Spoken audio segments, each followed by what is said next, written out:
आज stitching class की अल्हम्दुलिल्लाह से 9th क्लास में आपके साथ शेयर करने लगी हूँ।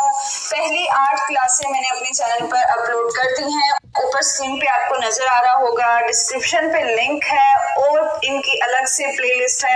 आप जाएं वहां से जल्दी से देखें और अच्छे तरीके से 1 बाय 1 करके उनको सीखें। वीडियो को पूरा जरूर देखें, मेरे चैनल को सब्सक्राइब करें और लाइक करना मत भूलें। साथ साथ कमेंट्स में अपनी राय भी बताएं और अपने मसले भी बताएं। चलते हैं आज की क्लास की तरफ। मैंने यहाँ पे एक बॉडी ड्रॉ की हुई है जो कि आपको नजर आ रही है। एक फ्री हैंड बॉडी स्ट्रक्चर बनाया है। ये मैंने इसलिए बनाया है कि आज की क्लास में मैं आपको बता सकूं कि आपने परफेक्ट मेजरमेंट कैसे लेनी है और कहां से लेनी है। चलते हैं फिर मेजरमेंट की तरफ। सबसे पहले तो आप ये बात याद कर लें कि जिस बंदे का भी आपने साइज लेना है हमेशा उसको उल्टा खड़ा करके साइज लेना है। कभी भी सीधी साइड से आपने साइज नहीं लेना। उल्टा करके कहां से कौन से पॉइंट्स लेने हैं, चले मैं आपको बताती हूँ।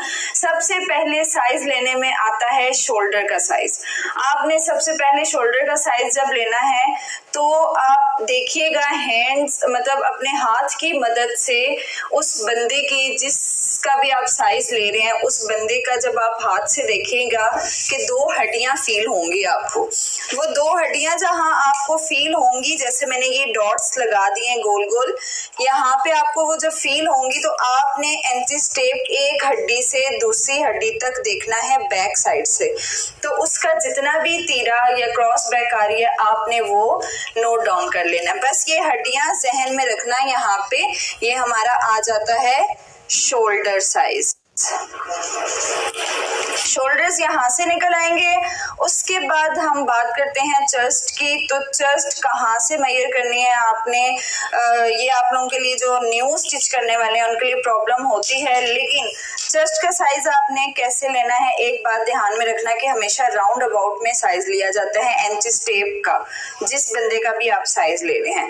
जब आपने राउंड अबाउट करना है तो प्लीज ध्यान रखिएगा कि एंटी स्टेप जगह से खिसके नहीं, क्योंकि बगल के नीचे चेस्ट से थोड़ी सी हमारी जो है ये जब हम साइज लेते हैं तो एंटी स्टेप स्लिप हो जाता है। ये आपने पक्की ग्रिप रखनी है। और एक चीज याद रखनी है कि यहाँ से बगल का जो ये कॉर्नर है, जो आपके अंडर आर्म्स का कॉर्नर है, यहाँ से आपने आधा इंच नीचे की तरफ जाके फिर राउंड अबाउट में ये साइज आपने चेस्ट का लेना है। बिल्कुल अंडर आर्म्स के अंदर से साइज नहीं लिया जाता। उसके बाद ये आपने साइज मेजर किया और इसको नोट डाउन कर लिया। आपने आधा इंच अंडर आर्म से नीचे करना है और चेस्ट का साइज आपको पता चल जाएगा कि आपने कहाँ से लेना है। फिर आती है बारीक कमर की, वेस्ट भी जिसको कहा जाता है। कमर की एक बहुत खास ट्रिक है, उससे आपको पता चल जाएगा कि हमारी कमर कहाँ पर आती है। वो तरीकाकार क्या है कि आपको यहाँ पे बाजू की शेप नजर आ रही है कि मैंने ये एल्बो थोड़ी सी अंदर की तरफ करके शेप दी है। इसका मकसद ये है कि आप भी जब अपने कस्टमर का साइज लेते हैं तो उसकी बाजू बिल्कुल आपने ऐसे बॉडी के साथ टच करवानी है और जहाँ पे उसकी कोहनी टच हो रही है वो आपकी कमर का साइज निकल आता है। जहाँ पर भी जिस भी बंदे की कोहनी टच हो रही है वो आपकी कमर का साइज शो करेगा। कोहनी के साथ से आपने कमर का साइज शो करना है। कमर का साइज भी राउंड अबाउट में ही आ जाता है और ये कमर का साइज परफेक्ट होता है। इसी के साथ आपने ये गैप भी मेजर कर लेना है। जब आप बॉडी के साथ अपने कस्टमर की बाजू को टच करते हुए लेकर जाएंगे, कोहनी जहां तक अटैच हो रही है तो वहां से आपने ये साइज भी ले लेना है कि यहाँ से कहाँ तक कोहनी आ रही है। वहां से फिर आपने कमर को मेजर कर लेना है और शर्ट पर भी ऐसे ही ड्रॉ करना है। कमर का साइज लेने के लिए मैं आपको एक और ट्रिक भी बता देती हूँ। ये तो बहुत परफेक्ट है, दूसरी भी बहुत इजी है कि आपने जब अपने कस्टमर को खड़ा करना है तो आपने उसकी कमर से हल्का सा ऐसे अपने हाथ को ही घुमाते हुए जाना है जहां पर पसलियों की हड्डियां खत्म हो रही हैं। जहां पे पसलियां खत्म हो रही हैं और नीचे से कोल्हे की जो हड्डी होती है उसके दरमियान में एक बिल्कुल खाली गैप होता है, वहां पे कोई हड्डी नहीं होती है। वहां से आपकी कमर का साइज परफेक्ट निकलता है। वो आपकी होती है वेस्ट। अगर आप बहुत ज्यादा ऊपर की तरफ निशान लगाते हैं, पसलियों के ऊपर आपकी फिटिंग आती है तो भी आपकी कमीज अच्छी नहीं लगेगी। अगर कोल्हे की हड्डी से बहुत ज्यादा आप नीचे की तरफ चले जाते हैं तो भी आपकी कमीज अच्छी फिटिंग में नहीं आएगी। इसीलिए ये कमर का जो साइज है, ये 2 ट्रिक्स आप नोट कर लें, बहुत ही खास ट्रिक्स हैं। कभी भी कोई आपको मुश्किल इसमें नहीं होगी। यहाँ तक तो साइज हमने ले लिया है, चेस्ट का भी साइज हमने निकाल लिया।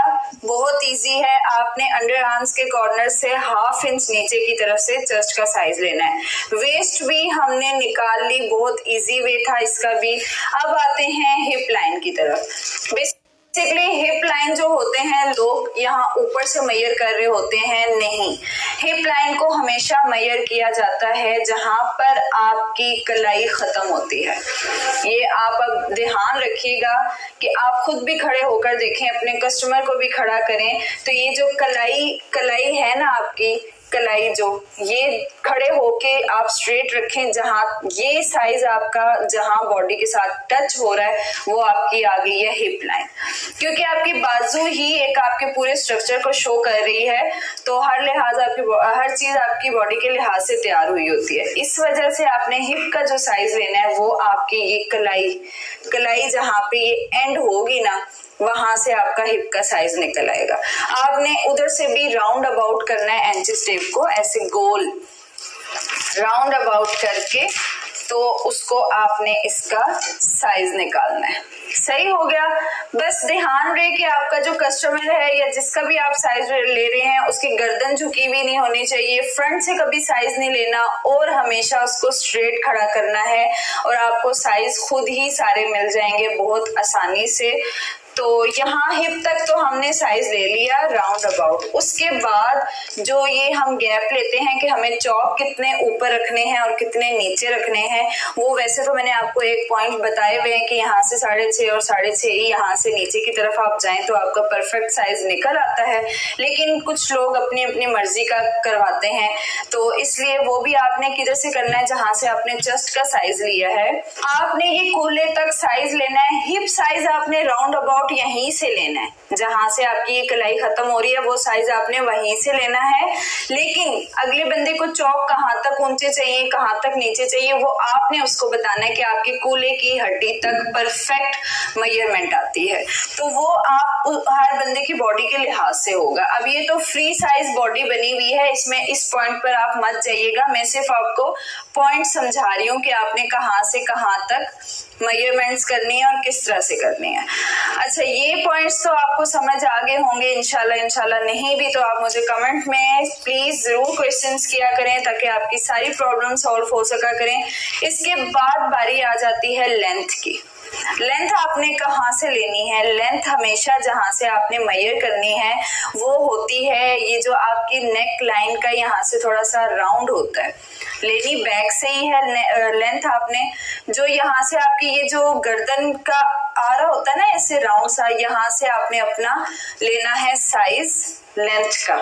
कि इसी तरह एंचिस टेप को ऐसे हाथ की मदद से ऐसे बॉडी के साथ टच करती करती आपने नीचे जाना है, और ये कस्टमर की चॉइस है कि कितनी बड़ी लेंथ हो और कितनी छोटी। यहाँ से आपने बस टेप के ऊपर हाथ रखते रखते रखते इसको, ताकि ये कहीं से बल ना आए, बीच में हिले नहीं। और आपने लेंथ देखनी है कि एक कस्टमर को 35 लेंथ चाहिए, 40 लेंथ चाहिए, तो नॉर्मल साइज की लड़कियों को ना नी तक आती है 40, तो बाकी कस्टमर की चॉइस होती है कि उसको लंबी चाहिए